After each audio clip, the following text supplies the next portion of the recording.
What's up, guys? How we doing? Little Wednesday Linc, middle of the afternoon, but we're here. Thomas, how's it going? Doing good. Technically, Philadelphia just finished up a walkthrough today, although Mm-hmm. no cameras allowed. And so we are coming on after a practice, but in reality, we're not going to react to today's practice because nobody saw it. But we got a lot of practices now under our belt, Josh, and there's a lot to talk about. Training camp is here. There are plenty of very interesting position battles that are taking place, new developments. Cut a player yesterday, signed someone else. You just dropped a video on that, which is great. There's a lot going on. And I think the whole big picture right now is that Philadelphia stayed healthy. Knock on wood, say a prayer, that stays the same. And they're looking Yes. pretty good. I think overall, the expectations are sky high, and they've lived up to it now really halfway through week 2. Yes. And I mean, you look around the league, and yeah, we'll get into all this other stuff. Shout out to everybody in the chat. As up, always, guys? drop a like. RSMRE, welcome to Let's Run It tier membership. Appreciate that. You look around the league, and there's some injuries that some other teams have had that, it's like, you say it, you say a prayer, fingers crossed, It's hold your scary, breath, yeah. whatever. But like, there's lots of teams, and this happens every single year. But so far, the Eagles, sure, they've had some injuries. I know people like, hey, concussion, Nolan Smith, is that serious? What's going on Yeah. there? Shoulder, Andrew Mukuba. Like, there's things that are out there, but there's nothing to the extent of season-ending injuries like we've seen for some other teams already. And I mean, you're right, knock on wood. But also, you look at Dallas and say, okay, hey, week 1 already. They've had some scares, some close Yeah. calls. They also had a guy, Yeah. the right guard, who, Rob Jones, was he going to be the guy? Probably not. Tyler Booker was eventually going to get the job, but he was getting those first team reps, and he's going to be out for a couple of months with a broken bone in his neck.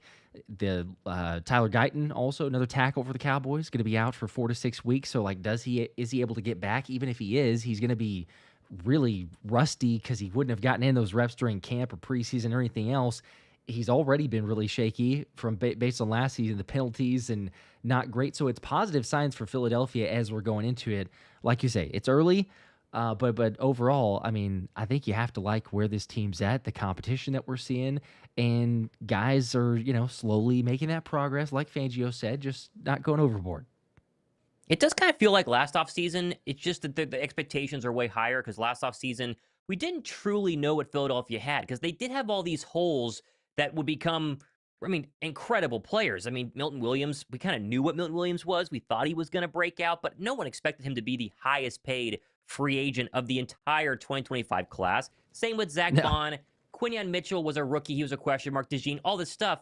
And so I do think there is this kind of overarching expectation being put on a lot of these other battles that are happening here this offseason, and especially with some of these young people that might be not unfair, Josh, because obviously they're Philadelphia Eagles. They're in Vic Fangio's defense, for instance. The expectations are high, but I think we should start with Ty Robinson because you and I both talked about Ty Robinson the past couple of days. I don't know what your comment section looked like, but the first week it was, how's Ty Robinson look? Where's Ty Robinson? Why have you not shown Ty Robinson? And it's funny because I always try and preface to people, we go off of what we hear and what we see. We are not at every single practice, so we will be there on Tuesday, by the way. Okay, Let's get that out now. We'll be at the NovaCare Complex on Tuesday. If people are going to be there, come say hi.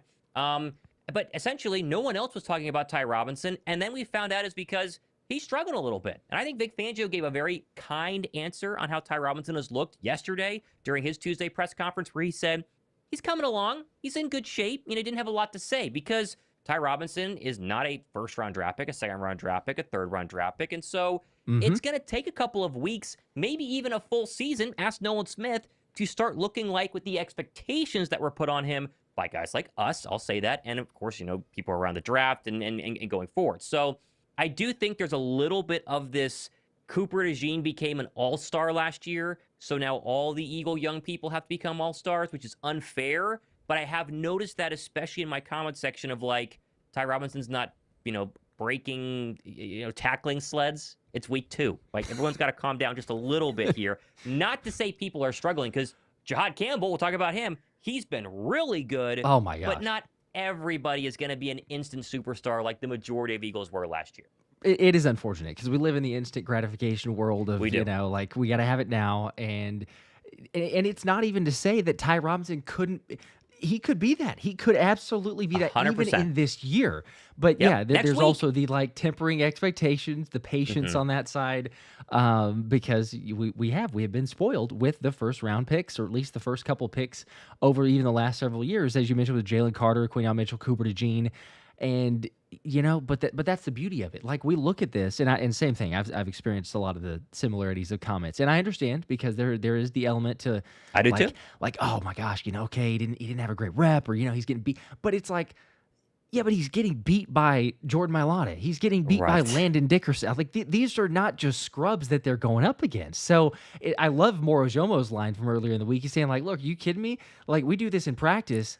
It gets easier in a game. Going up against this offensive line, if we could do it against them, then yes, it gets easier. So that it's a blessing there.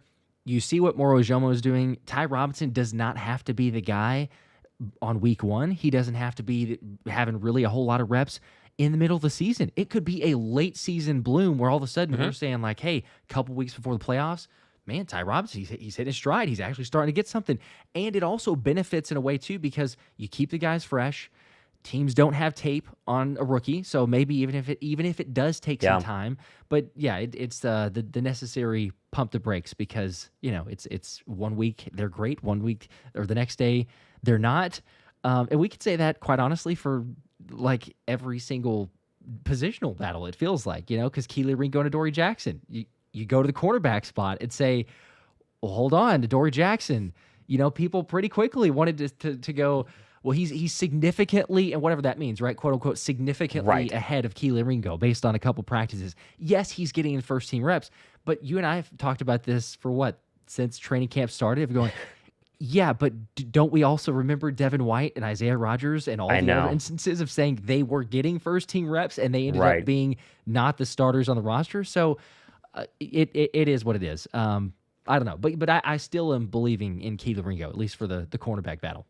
I will say this, and you and I are known for being very positive when it comes to the Eagles. A lot of my comments say, I appreciate someone being positive, because there are radio stations out there that only deal in negatives, right? And so you come to us, and we're fans first off, and so we want to be positive about the team because we want the team to be good, right? We're not trying to disparage every player just because they have a bad rep or something. But you and I do try and be as honest as possible. I do think, based on what we've heard, and again, we're not watching every single rep, and again, it's only 5, today would be 6 practices, although today's a walkthrough, so we want to call it 5.5. The cornerback battle has not been that impressive, in my opinion. It is not like Kelee Ringo is balling out, and then Adori Jackson balls out, or they, like you said, it seemed like Adori Jackson was playing much better. From what Vic Fangio has said, and he's done 2 press conferences now, and he, to me, is like the honesty litmus test. He's the honesty broker in Philadelphia. He does seem to say, like, there's work to do here. And that's not to say that I'm going to be panicking, and I see people say we must trade for a cornerback. Like, go get Asante Samuel Jr. before it's too late. I don't think we're there. But I do think they have not been super impressive, and that's why I think you're going to see Kelee starts today, Ringo starts tomorrow, flip-flop back and forth, and they're both probably going to play in preseason, because that, to me, is the one position battle right now that has no clear answer, because neither of them have played well enough to get enough praise where we go, Kelee Ringo's going to win this thing. Because like last year, Quinyon Mitchell didn't start. Slowly, he would mix in. But by about midway through, everybody was saying, Q's better than Isaiah Rodgers and Kelee Ringo right now. Like, it was very clear. And again, it's early. Oh, yeah. So maybe Kelee becomes that next week or the week after. Who knows? But I think at this point, if we had to say something negative, and this isn't even a negative thing, but, a non-positive thing here, Josh, I would say that the cornerback battle opposite of Quinyon Mitchell it's not perfect right now. Because I think we were hoping it'd be like, Kelee Ringo has just taken the opportunity, and he has not looked back, and, he's just, everything is great. It's not been perfect so far. Everything else, though, honestly, every other position group we talk about is going to be positive. That's the one where it's like, it just dips below a little bit into the, that could be the one weakness on this defense. It definitely does. But I will also say that, and again, this is to, try to make a positive out of even more positive, to find the silver lining. But it's these are the same statements and comments we were making about Nakobe Dean. It's very true. Very like, true. We Yep. went into it, and I've said it multiple times, very honest about, like, I was completely dead wrong. The comments that were made, and again, we're just going off of the reports from practice because we weren't there, and it's, hey, Nakobe Dean not doing too well, not getting a whole lot of first team reps, misses a coverage assignment there, not showing up. That happened a lot. A lot of things throughout training camp, even in the preseason. You saw him play, and you're like, yeah, I don't really know. I think it was more momentum and hype. And yes, it could be small simplicities, but like more momentum and hype to say Devin White was going to be the guy, and or Jeremiah Trotter Jr. over Nakobe Dean. So I know he was coming off the foot injury. Some people were like, yeah, give him a little bit of time. But at some point, he was healthy, and he was still not getting those reps. So, we need to see it from Kelee Ringo. He's getting beat by A.J. Brown. That is going to happen for most any corner. Q is holding his own, which is great. But, like, most corners are not going to be able to do that for A.J. So, I mean, I hear you. Yes, I want them to play better. But I also thought it was really interesting listening to Fangio's last press conference and him talking about Adori Jackson. Yes. And, like, again, we love the honesty, the brutal honesty from Vic Fangio, but he all but said he didn't want Adori Jackson there. Like, if you listen to that, he all but said Howie Roseman essentially came to him asking about Adori Jackson, and he didn't really get a say. If Howie wants a guy, he's going to bring him in regardless of what he says. I mean, that's paraphrasing there, but that's essentially what Vic Fangio was saying. So that's not to go out and be like, okay, Adori Jackson, there's no way possible that he ends up starting on this team. But I am very much believing that it's, okay, Kelee Ringo is going to be the guy. They moved on from Slay for a reason. They didn't feel like he was going to be there for, even if it was just for a one-year deal. They wanted to see if Kelee Ringo was the guy. They believe in him enough.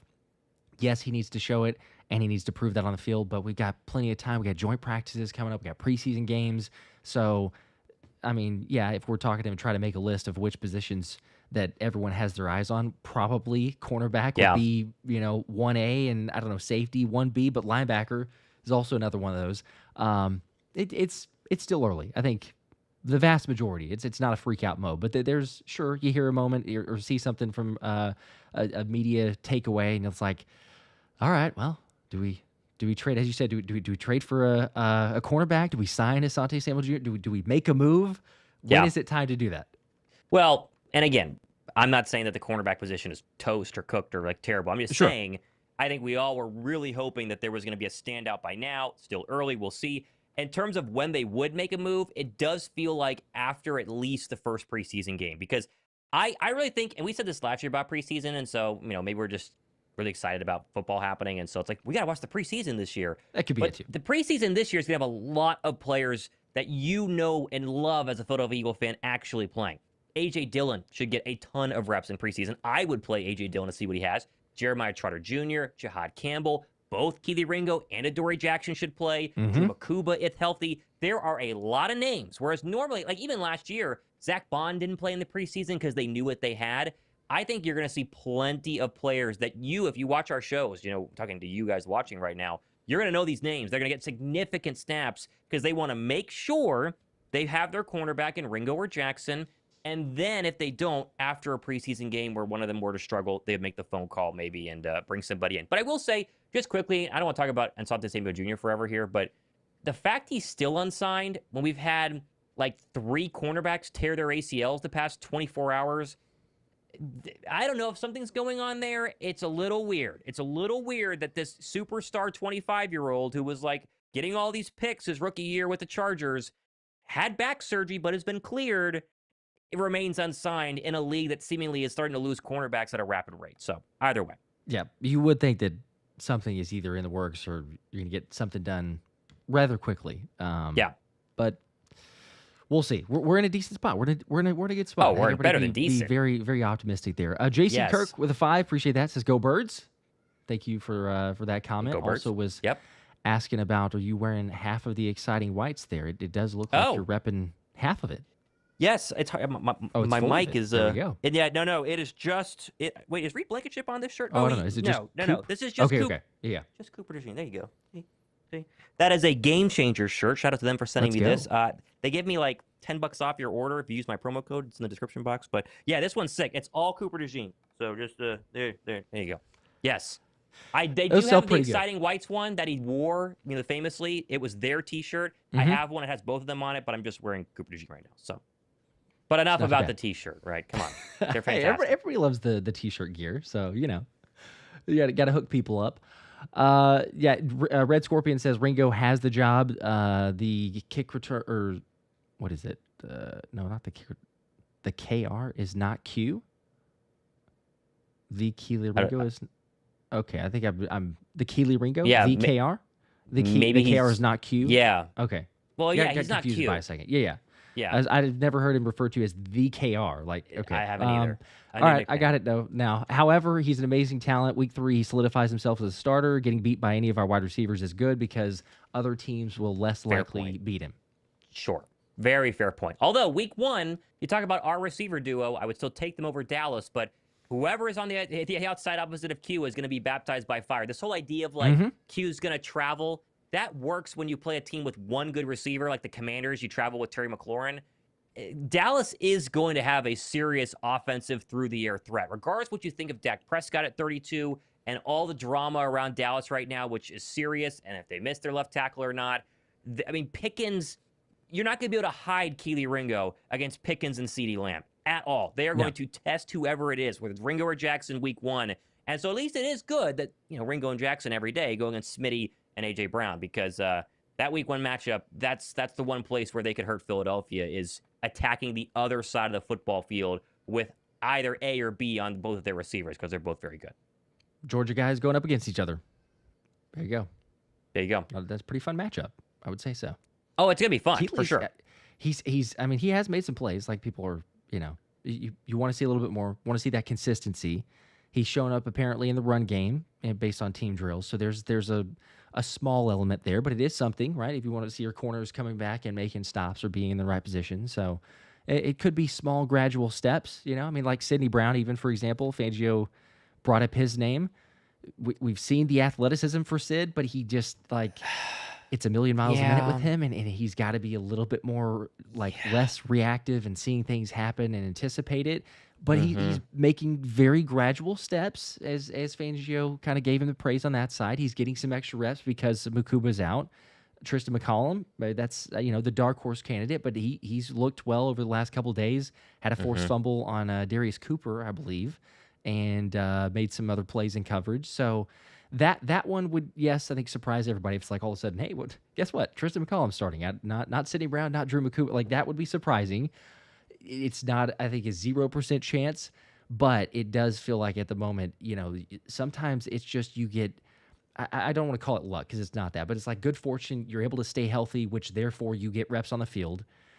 Mukuba could eventually find his way into the lineup. We saw that with Cooper DeJean and his injury, but Fangio is also going to be blatant about it, as he said, and saying, look, there's no substitute for getting the physical reps. Yeah. Mukuba can stand over there and get those mental reps, but there's no substitute for actually getting on the field and seeing that, which is why, as great as Cooper DeJean is, he didn't get on the field as a starter until after the bye week last season. So, you're looking at that and going, the odds are that it ends up being Sidney Brown. He for sure has to be the front runner, but if he's getting all these reps in, it's probably leaning very likely towards him. I think so. And Tanner Plumlee said the same thing, right? He thinks Brown wins the battle mainly because Mukuba is hurt. And we had another one saying here, Gone Rogue says, has Mukuba participated? He did. Drew Mukuba did participate and got to run with the ones a couple of times because they're mixing and matching at the safety spot.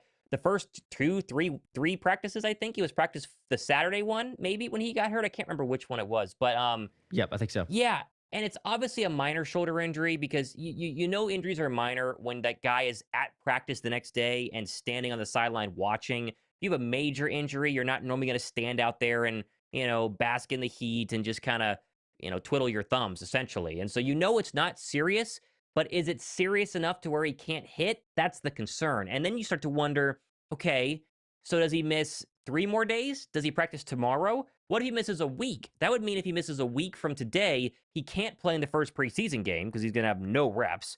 And that means he misses that preseason game. And so now we're 3 weeks away from him playing in a meaningful game. Same thing happened with DeJean, like you mentioned, where he missed all this time, finally played in that Viking preseason game, but it just wasn't enough. And so Sidney Brown is going to probably have this job week 1. And it's like you said, he's doing good things. It's just not. He's just not grabbing it by the horns. He's not grabbing the reins of this safety job and ripping it away from Drew Mukuba and going, no, I've been here for 3 seasons.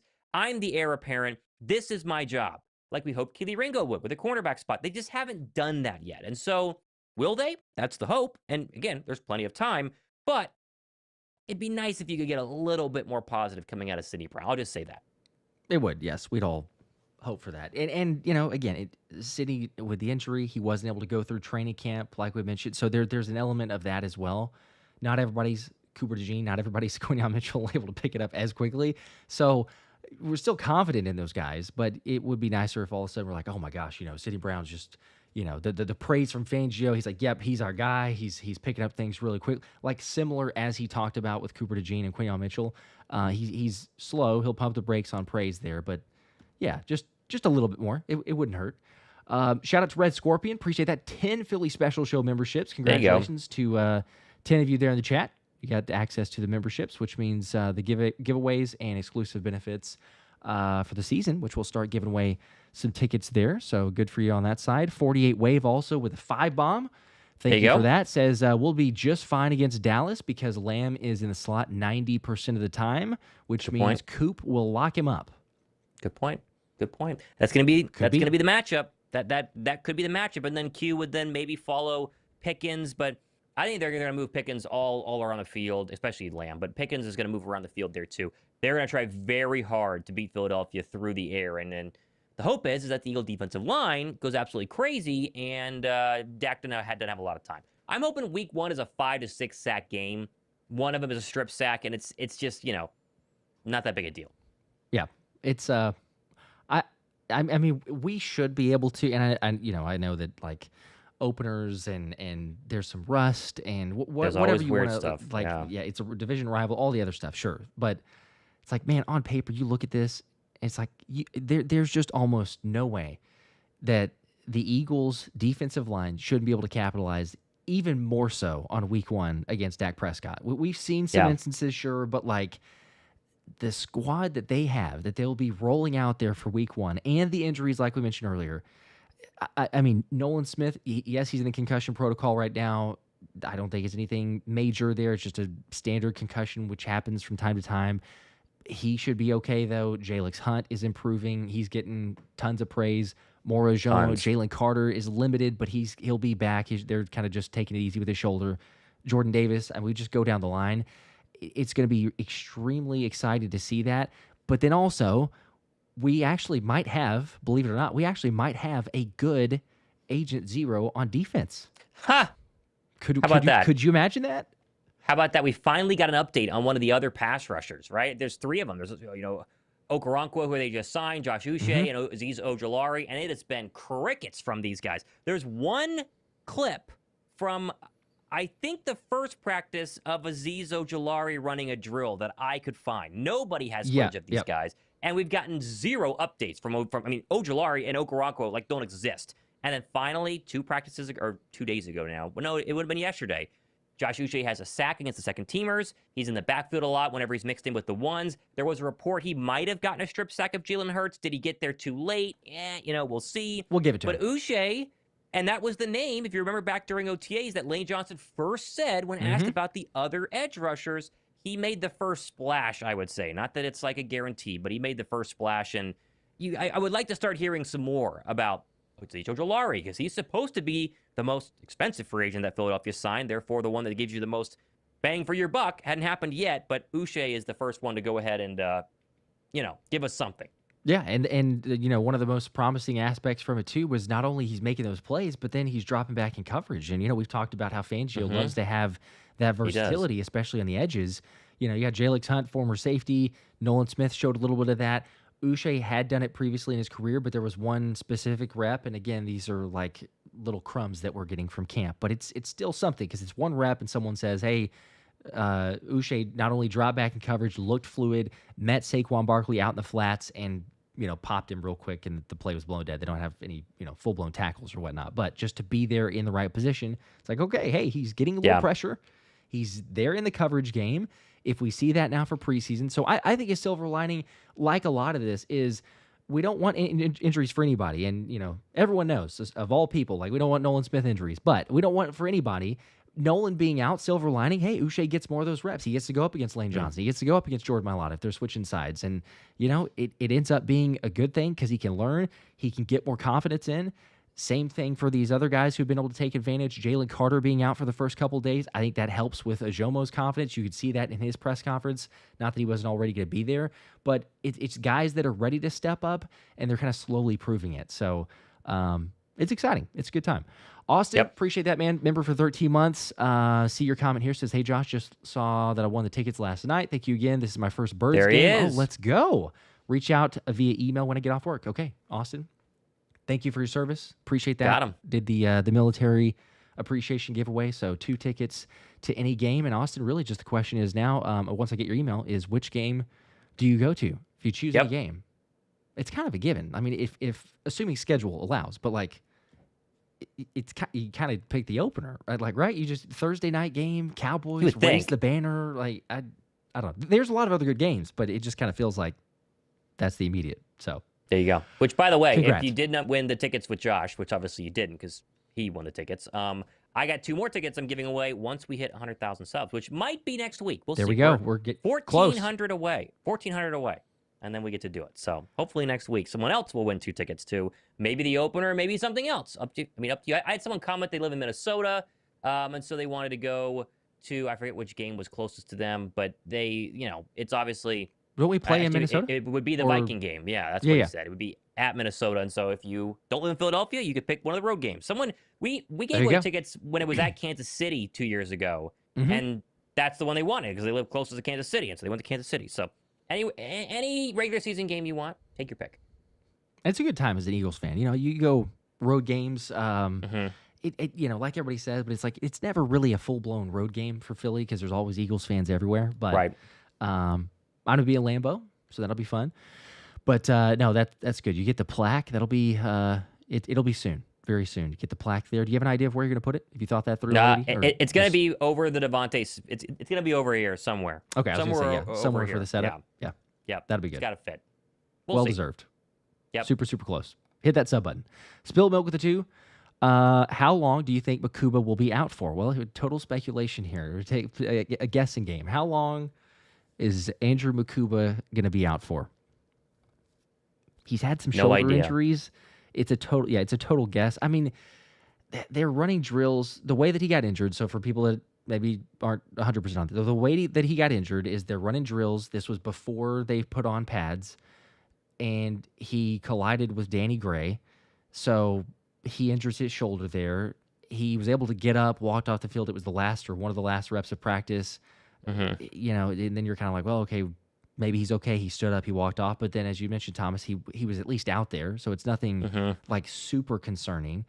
But you also are probably going to take it easy with pads and this dude having some injury history with the shoulder to not rush him back out there. So, I mean, it's a total guess, but I think that they're going to be careful with it.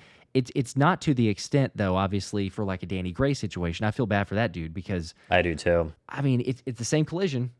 And understandably, Drew Mukuba gets the recognition there, or gets more of the attention because he's the drafted rookie and all that other stuff. And a finger injury, maybe that's not as easy to see too. Like, oh hey, Danny Gray's favorite in his finger, but it was bad enough that he gets released.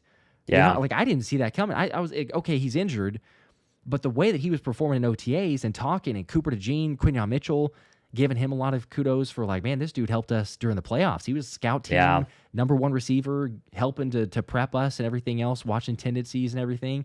And all of a sudden it's like, all right, well, you gotta move on. So the finger, I mean, it's almost like it's clearly got to be something where it was going to impact everything else for the rest of this offseason, to where you're like, okay, you know what, you waive him, injury designation, maybe he makes it back on the practice squad and is still here, but you got to feel bad for a guy like that because I think he'd even made the comment before, like, oh yeah, if I had been off season last year, full training camp, I for sure would have made the roster, which who knows if he would have, but I like the confidence anyway. Yeah, it's just it's the brutal part of hovering around the whole 90th player on this overall roster right now, getting down to the 54th player on this overall roster. It's just unfair, but that's how it works. Now, you do hope that he could come back quickly and then Philly would re-sign him to the practice squad some point, maybe at the beginning of the regular season or the end of training camp. But It's also why you got to be ready. Philadelphia signed a wide receiver they had during minicamp. They brought him in, and so, best of luck. Try and do what you can, or at least put something on tape in the preseason. That way, another team will go ahead and sign you. That's the real goal, is to be as good looking as humanly possible to everybody else. That way, when you don't make the Eagles' wide receiver depth chart because it's a little full right now, then you can go ahead and make it somewhere else. Which, by the way, we should mention, no update on Terrace Marshall Jr., which stinks. Yes. We have no clue. He had an injury yesterday, limped off the field, medical tent. Haven't seen him since, and obviously, closed practice today, so we can't look to see if he's out there. If he's seriously hurt, huge bummer, because he's been one of probably the most top 5 intriguing guys so far during training camp. All the reports are saying this guy looks great. One of my favorite receivers coming out of LSU. I wanted him so badly all those drafts ago. Never lived up to his expectation, and now you kind of go, man, maybe he's just in the right spot. Big body, physical, has great slot ability as well, playing alongside Justin Jefferson in that LSU offense. And we don't know how hurt he is. We have no idea, and it's a real bummer. I really hope that he's okay. Yeah, prayers up for Terrace, because like you say, just obviously making noise, but then getting the shout-outs from A.J. Brown saying about the uncomfortable, or he's going to make the room uncomfortable for the wide receivers. But it's like, man, you got Danny Gray and then Terrace Marshall, which we hope it's nothing serious, but who knows? We'll see probably in a day, as you mentioned there. But if he's banged up enough to where it's like, okay, he's going to miss a preseason game, or there's a question of if he's going to even just be here. They may have to do a similar situation. Then you've lost 2 very hyped up players from OTAs of hey, they could legit be talking about wide receiver 4. Now it ends up potentially being good news because you get more reps now from Ainias Smith and Johnny Wilson, who have played a decent amount in wide receiver 3 because Smitty's been nursing a tight back or some back soreness. But it's kind of coming out of left field there as well, and these are the types of injuries. So it's not that the Eagles are not experiencing any, because some people are like, oh, you're just forcing, you're not getting. The guys are getting injured. It's just nothing to maybe the extreme of some other teams that are dealing with those. But I'll tell you what, the other guy who, he had been making plays, and it's always one of those, I think for me anyway, that you hear about a receiver making big plays in training camp, and you want to get hyped, but we all have the PTSD of, we can name a bunch of different guys of going yeah, but wait. Generator. We're not going to, yes, that's the first and foremost. But Elijah Cooks, he's made plays every single day, and the Eagles love their bigger receivers. And here's what I would say. 6'4", 215 pounds, Elijah Cooks making great plays, catching the ball. I know he's not quite the size of Johnny Wilson, but I think it is terrible news for, of all people, of a Johnny Wilson, because if there's a guy who could similarly kind of fill the void of a Johnny Wilson, and it'd be great if Johnny Wilson would kind of pick up the game, make some catches, not have the drops, but he has not had a great camp so far. And in the meantime, you got another guy who's a bigger framed receiver who is showing a little bit more. I'm just saying that's one of those that they say watch out for, and maybe a little bit of a dangerous situation right now for Johnny Wilson's stock. Yeah, Johnny Wilson and Ainias Smith have got to do big things during the preseason games. You could not have a scenario where Johnny Wilson has drops in preseason. He's got to get 4 or 5 catches, 50-plus yards. They really need to take over there. And I know Ainias Smith has an excuse that he didn't get to play a lot last year, but both him and Johnny Wilson have a NFL year underneath their belts. You're going against, I guess Marshall does too, but you are going against a lot of other people that have 0 NFL experience or just didn't even get on the football field during their 1 year of NFL experience. And so both of those guys, you would think a 5th-round draft pick in year 2 would not be on the bubble. You like to think that they could be, maybe 2 or 3 more years to figure things out. Yeah. Very much bubble players. It's very early, but bubble players so far, especially if they don't do anything during training camp or during the preseason games. Yep. And by the way, looky there, there's not very many, but Elijah Cooks, there's a picture of Elijah Cooks. So shout out to Brandon Lee Gouton with thank you, Brandon. The very few, because some of these guys, y'all know, but whenever Thomas and I are going through and searching for thumbnails, it's like we try to get as much as we can, but there are some not camp, easy, standouts or some under the radar players of where is a pic? Does somebody have just that random picture? So at least you get a couple or one or two of Elijah Cooks out there. Tanner with the 2, appreciate that, man, says, how is the tight end depth behind Goddard looking? Have not heard a peep from the tight ends behind Dallas Goedert. The good news is that Dallas Goedert's been targeted a ton. little bit of Calcaterra, but like, I'm blanking on his name, Kyle Granson. I've not seen anything on Kyle Granson. It's, Yep. I think it's going to be Goddard and Calcaterra. They're going to run it back for one more season, and then they're going to hope that they have a tight end heavy draft like they did this past year with Loveland. And then the other guy, I forget who the other draft pick was this year, but they had two very early on that they loved. Yes. Or they'll go get Kyle Pitts in for agency, but that would be actually nice. Yeah. It's not been very. No one's really stood out besides Dallas Goedert. Yeah, not too much. I will say PHLY, shout out to them because they've had, I don't know if they have someone like specifically focused on positional groups, but there's been a couple write-ups, hardly anything for tight ends. There was one article, though, that did kind of briefly recap, and I want to say it was Zach Berman maybe, or was it Bo Wolf? It was one. I can't remember now. But mentioning similarly, Kylan Granson made like one play. Same thing for Harrison Bryant. E.J. Jenkins actually was mentioned a little bit more of a standout, but that's kind of one that just continues. I feel like we hear about him all the time, and then it's like, well, okay, it doesn't turn out to me. So his name, Nick Muse, actually, as one of the up-and-comers, I think practice squad, maybe, if you want to consider something. But like you said, it's Goddard's making good plays. He's had a lot of chemistry with Jalen. Calcaterra's had a decent amount with Tanner McKee, but outside of that, like every single time I look at my 53-man roster projection or kind of like, okay, would I update it? Would I change some stuff? I just don't know if you're going to get – I know they sign these guys, so there's a case to be made of maybe it's a Kylan Granson or Harrison Bryant, but I just don't know if you're going to keep 3 tight ends on the roster. I feel like you just go a different position and say, well, we'll do that practice squad elevations and figure something out. Yeah, I totally agree. And that's just how Philadelphia is. They run a lot of 11 personnel so far during training camp, so they need at least 2 pass catchers, which is why Calcaterra would have to have a pretty unimpressive next couple of weeks to get the boot. I mean, Granson would have to go crazy, or Harrison Bryant would go crazy, and so far that has not been the word out of Philadelphia right now. Yes, but if you're looking for just a little bit more, Tanner, on tight ends, I will say there was a brief interview, a little breakout on the Eagles press conference page. So Harrison Bryant is talking. I thought it was odd. I was like, of all players, we've gotten some like Nolan Smith, some Jordan Davis, some other. But then I was like, who is that? Because I had to do a double take. So like before I even saw the name, listed down there on the little subtitles, I'm like, who? Okay, well, it's Harrison Bryant. So for whatever reason, Harrison Bryant got a little PR time, a little publicity with the press. So what? I guess all publicity is good publicity, right? Give them something. In this sense, it is. Yeah, I mean, you'll take it. Drew with a 2. Also, speaking of guys that are really not much news, question for any news on APR, Antwan Powell-Ryland. 0. I have not seen anything. And it's probably should have been expected. I know he had all these sacks in college, but very undersized.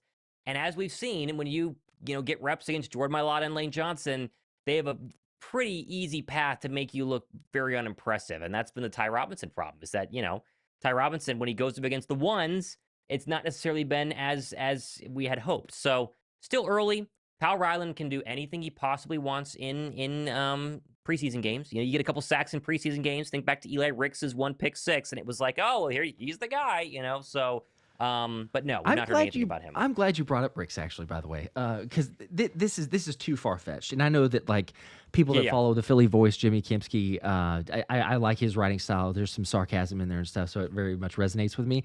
But he did say, as we were mentioning, Kelee, Ringo, and Adori Jackson earlier, of like, hey, nobody's standing out here. Is there the crazy possibility for Eli Ricks to, like get the job, or to just kind of put himself in there for the competition? Probably too far-fetched, but there have been lots of people that have told me, and every single time that I've done the roster projection, Eli Ricks has made the roster for me at corner. And people are like, man, you got to stop with the Eli Ricks. I know there's lots of corners. I know there's lots of secondary guys. We're hyped about it and everything else. There is something about Eli Ricks that Howie Roseman very much likes his game, and he's stuck around. As you said, Thomas, he made the right play at the right time, despite not having a good training camp the first season, and he was able to make the roster. What does Vic Fangio view him as so far in the very limited reps? It's been mostly second team reps that he's gotten, some third team, but he was able to lock up Johnny Wilson on a rep. He did the same thing for Danny Gray. So it's very small sample size and based on what we're getting from the media. But I do think that he's a strong candidate. If you were to say, will he make the roster or not? I think for me, I would say absolutely he's going to, just not to the extreme of going like, look, if Eli Ricks is starting opposite of Quinell Mitchell, then I don't know. Crazier things have happened, but we might not be feeling too great. I think they give him a lot more first-team reps if they felt that he had a legit shot at being better than Jackson or better than Ringo. It feels like they're going to give everything possible for Ringo to win that job, but they are fine with Adori Jackson winning the job, because maybe Adori Jackson can, get back to his younger years where he had a couple of pretty good seasons. But the goal is to get Kelee Ringo, because he at least has an unknown ceiling, whereas you kind of know what you have with Adori Jackson. And the fact that Ricks is not getting anything kind of tells you that they don't really see Ricks as that sort of player right now. Yes. Yep. But he's sticking around. So, we need the depth. We'll take that. Wharf with a 10, appreciate that. Says per PFF, Asante Samuel Jr. is 132nd out of 222 cornerbacks, allows a 92.3 passer rating while also having a 22% missed tackles rate. I think we like his name more than his play. Yeah, I think some of that is from the most previous season that he played pre-injury. Would be a little bit more. He had a great start to his career and then fell off, and so the numbers have been inflated in a negative way due to his more recent play, which again, not necessarily guarantees he's still good. But I think that the thought with Asante Samuel Jr. is now that he's healthy, if he is, which they say he is, and that's he's not signed. Maybe you could get the rookie season, the year 2 season, instead of what you saw more recently whenever he was banged up. But that is a good point. I don't think that's enough for him to be unsigned at this point, being 25 years old. To me, maybe he's still got something that medical teams don't like, but I'd be excited if they signed him. I would be upset because it would mean that they don't like what they see, which I don't want to have happen. But I'd be very excited about Asante Samuel Jr. To have him and Trotter Jr. on the same team alone would be fun. But that would be, obviously being able to play well is kind of the main importance there. The midnight green. There's something about that would be very, very right about it. I think it's a fair point as far as the missed tackle rate. I'm with you for the passer rating. It's and I say fair point on Wharf's part for the missed tackle rate. Injury wise, I get it. I know the rankings, it's like middle of the pack, a little bit worse than middle of the pack for the rankings there for passer rating and coverage. But I think it is with the injury. Missed tackles is something that's kind of just like it's the blessing and the curse. Not every cornerback is going to be, your upper echelon making tackles. Like Q is willing to go in there, make tackles, had a really good rate and percentage. Cooper DeJean, same thing, and being able to cover. So I think his coverage ability will come back, assuming that he's healthy. Missed tackles is kind of what you just put up with Asante Samuel Jr. Mm-hmm. But there's ways to get around it. Like if you put him in the right spots, you're not, I don't think you're getting burned too much to where it's like, oh my gosh, we can't start this dude. Like he can't make tackles. He's not a good tackler. For sure. I don't think anybody's arguing that. But some team, if and when he was healthy enough, I just couldn't imagine that this dude wouldn't get signed. So, as we said, like towards the very beginning when we first mentioned his name, it does feel like something's going on. You don't know what exactly, but there's something that either teams are checking it out medically or there's just reservations because they're like, yeah, I know that he's technically clear medically, but we just don't like, whatever they're seeing. And, who knows? Maybe it's a later signing, a team that has to do it during the regular season. And but there's a couple other guys out there. I know Justin Simmons is one that we can mention pretty much every stream until it happens. But likewise, you need a safety. He's available. He would come to Philly. Yep. You got vets that are waiting. Chad with a 5. Oh, no, go ahead. I was going to say Chad with a 5. On the topic of vets and signings, do you guys think the wide receiver injuries, or with the wide receiver injuries, they'd look at a vet like Odell Beckham? Oh wow, no. I would pray every night before bed to not sign Odell Beckham Jr. because only Odell Beckham Jr. could make it about Odell Beckham Jr. more than anyone would even remotely want to. So no, ever since the Super Bowl injury versus the Rams, he's been completely cooked. There is no need to get Odell Beckham Jr. Let's just ride the Jahan Dotson train. Can we ride the Jahan Dotson train for a full offseason? Yeah. And then into his second year? I'm ready to ride Jahan Dotson. I think Jahan Dotson's much better right now than whatever age OBJ is. Goodness gracious. The chemistry and the vibes in the locker room are pretty good, too. I think we're being careful with who we bring in as far as, what they're going to bring and the different dynamic, what that changes. I liked hearing it's one thing to hear another player say this. So like Jahan Dotson talking about Jalen Hurts and, asked like, hey, do you guys have a trust, building trust, whatnot, everything. And he got in some practice, some reps with Jalen in Houston over the offseason. So he's like, yeah, called him up, whatnot. It's cool whenever that happens, but it's even better whenever Jalen Hurts mentions it because we don't hear it too often. So I actually appreciated the fact that Jalen talking about Jahan and like, yeah, there's a lot more confidence. There's more comfort. He's in the offense. It's changed some things. So, you've seen it in some reps and some areas that they've talked about. Much like we've said for other guys who've been out and players getting those reps, Zach Bond, Jihaad Campbell being able to get some extra reps, Devontae Smith being out, Jahan Dotson being that other guy. So it's, hey, Jalen, if you're going to throw, it's A.J. Brown or Jahan Dotson. Yeah. I think it's just helpful not only for the offseason, but now within training camp. And I'm just saying, if people are looking, we've mentioned this one also very frequently, but Thomas's lock of the week of Jahan Dotson over 0.5 catches. I'm so ready to lock that in week one. Underdog is offering those things. That's your just guarantee. To hit that one. Man, I hit that like once last year, but I tried it every single week because I thought for sure. And then eventually I just gave up on it. And then he did well. And then he does. Yes. Yeah. The higher or lower 0.5 on Jahan Dotson receptions, I just want to put my entire life savings on that week one. It's too tempting. It's yeah. I would be shocked, actually. I'll say if they do, yes, 100%. I'm with you. I'm going to be putting a decent amount, very sizable margin on that.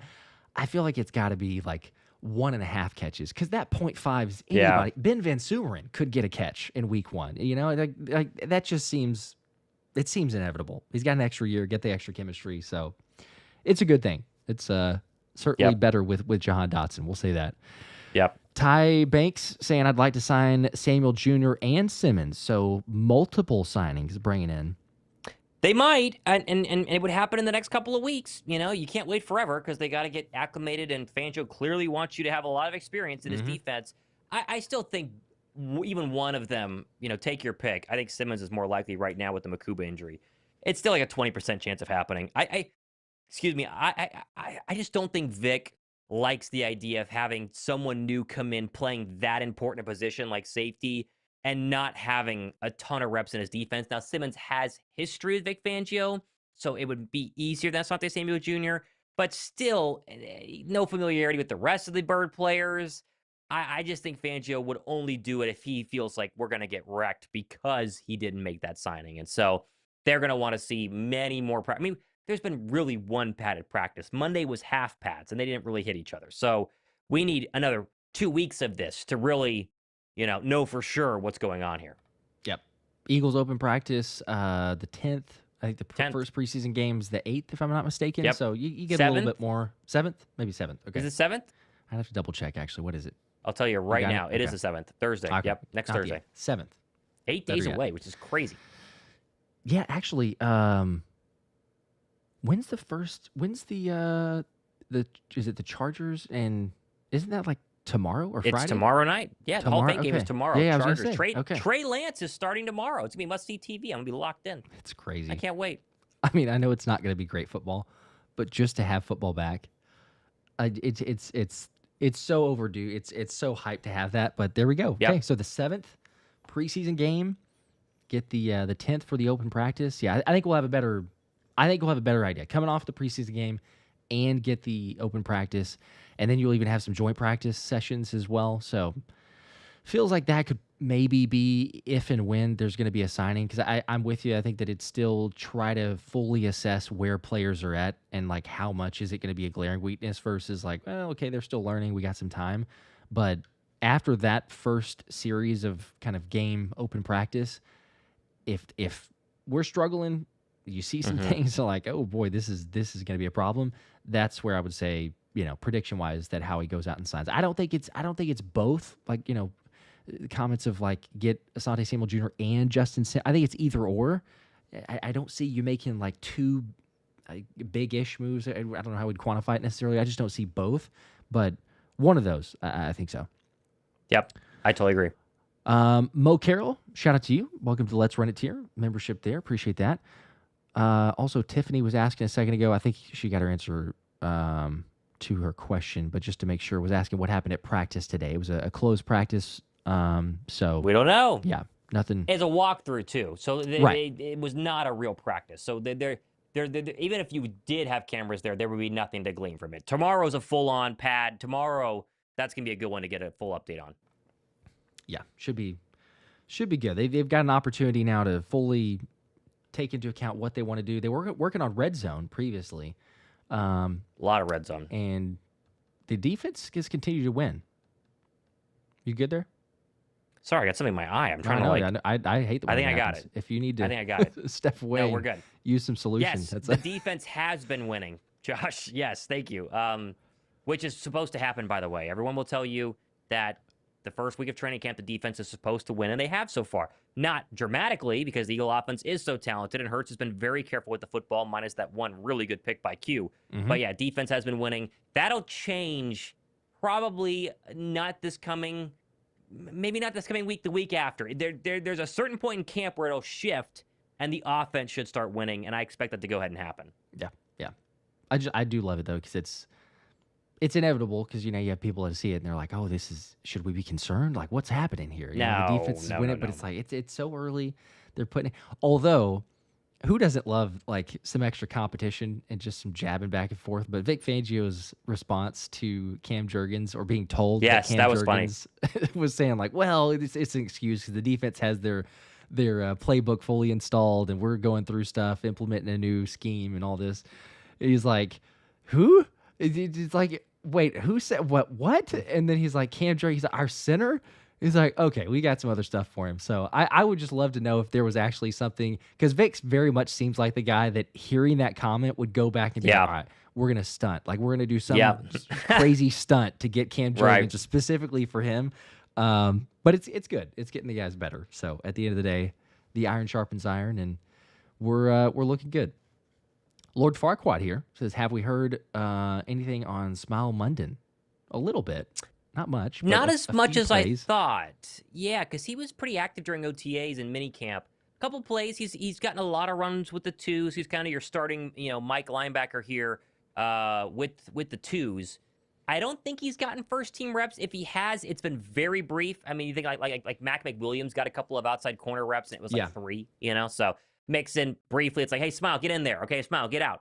But haven't heard anything bad. But we haven't heard a lot from the second team overall. We're not getting a lot of reports on how the second teamers looked against, Kyle McCord or whatever. So not a ton. I think he's very much going to be a big time special teamer.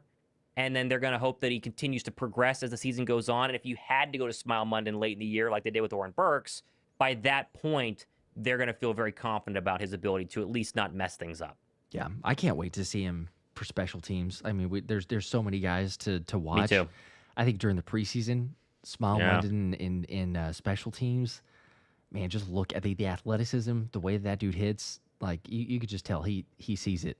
Arthur here with the comment, we don't know 100%. He says, I thought Ringo was a Hellcat, but it's looking like it's just a V6. I mean, he could prove people wrong. I hope he does. At this point last year, everyone's going, well, Nakobe Dean's a bust. It is what it is. Just missed on him. You don't win them all. Move on. Maybe Devin White's the guy. We'll see. Hopefully it works out. And then the Eagles end up having the best linebacker tandem. So there's time. Very true. Amr, member for 16 months. Appreciate it. Says, you guys think Trotter Jr. will ever start for us? I think he could start week 1. That is something I've tried to put in every single time I've done a show, which has been a lot the past couple of weeks, and mentioned Jihaad Campbell looking good, because Campbell's had a great training camp so far. Had a rough couple of moments 2 practices ago where Will Shipley got him on a one-on-one. It didn't do great during 11-on-11s. Had a great day the following. Really bounced back well. But every time you see Jihaad Campbell hype all over your Twitter timeline, there are reporters like Tim McManus from ESPN saying, hey, do not count out Jeremiah Trotter Jr., who's getting the other starting reps with the ones when they switch these 2 people out. And he's looked really good. And I think Trotter Jr. has a chip on his shoulder. I think he is kind of like, I have an opportunity to steal this and start week 1 with Dean being out. And so far, he's been very impressive, and he has the leg up of knowing what he's doing in a Vic Fangio defense. I think Trotter Jr. probably starts week 1. I think they get Campbell in there as much as they possibly can so he plays plenty of snaps. But right now, I think it's Trotter Jr. and Bond to be your 2 starters. And I think training or preseason could really showcase just the Vic Fangio defensive IQ difference between someone who's been in Fangio's defense like Trotter has for a year and Campbell who's been there for like 3 months. Yeah, I would. It's tough. I kind of think that it wouldn't surprise me, I guess, if Trotter Jr. is the starter. But if I was like just really having to predict it, I might lean towards Jihaad Campbell. I'm curious of where that shoulder is. He looks like he's fine. They still keep listing him as limited. And I don't know if that's like a snap count or what, but I know they don't want to force it too quickly. Yeah. But just hearing Fangio and the way that he talks about Jihaad Campbell compared to really almost everyone else. That's true. And then I think That's back true. to the clip of as soon as they drafted him and Fangio's come walking into the draft room, we're like, we got him. We got Jihaad Campbell. The smile on his face, he loves linebackers. And I think it's like, man, this is my guy. Like, I know he drafted some others, but like, this is my guy here. And we made Zach Bond what we did. You give me both Bond and Jihaad Campbell out there. Like, I don't know. So I don't know what the percentage is. Like, 51% to 49 that Jihaad Campbell starts, but I might lean very slightly that Jihaad Campbell is the starter for week 1. But again, I prefacing that with saying, like, it wouldn't surprise me too if it's like, hey, you know what? Trott's been with the defense for a year. He's got that leg up, as you mentioned. He's more comfortable and he could see things. I think play recognition is the biggest thing that Fangio mentioned in the press conference 100%. yesterday, being like, hey, Jihaad just needs to see it. But the more plays that he gets, then he's going to eventually realize, like, okay, this is a pass, this is a run. But it helps to have Bond out there with you. So maybe that can kind of shield some of that if he needs to kind of work into it. But either way, too many linebackers. It's a good problem to have. Well, I do hope that Jihaad Campbell does play in the preseason because there is this idea with his shoulder. He's still technically been limited. I think he will. He was available and good to go with contact. He popped Dallas Goedert across the middle yesterday. But I would like to see Jihaad Campbell in a preseason game because that could be a scenario where he, I don't think that he's ready in Vic Fangio's defense, and he goes out there and just balls out of his mind, and it's like, okay, he's a physical freak. SEC makes him different, get him out there, and then he starts week 1. That would be a very easy way to convince everybody on national preseason TV that he's ready to go. It's like Jalen Hurts said, giving the SEC praise. A little nudge to Howie. Yeah. That was actually pretty good. He said he gave him a nudge like, hey, SEC players, it's just different. So I think it was by default. You got players that are used to winning. You got the Georgia guys, you got the Bama guys, some SEC. Not that there's not others outside of the SEC, but I think you just have that championship mindset.